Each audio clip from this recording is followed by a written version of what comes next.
Na schádky prisustvovali 5 zo 6 členov toho pododboru, jak i podpredsjedatelj Nacionalного sovitu Mikola Šanta, predsjedatelj izvršnog odboru Nacionalnog sovitu Željko Kovač i sekretar sovitu Tanja Arva Plančak. Na samim počátku posle konstituovanja za predsjedatelja pododboru vybraný Borislav Sakaš z Nového Sadu a potom, jak utvrdzený cilji i jurisdikciji toho pododboru, prilapeni i dilovnik o roboti. Na schádky vyznačené, že še tot pododbor bude starac o najmladších u našej zajednici. Z nahody toho u plane výrobok platformov za predškolský, školský i strednjoškolský deci, ta kalendar zbúvaňoch vážnych za funkcionovanie toho cela.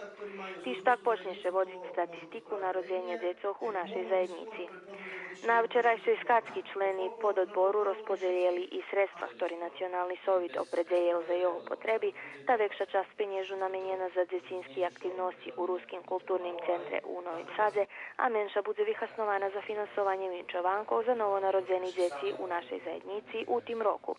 Keď u pitanju finansovanje, jak jeden zo sposobov finansovanja vodzenia demografskej politiky spomnute i snovanje okremného fondu.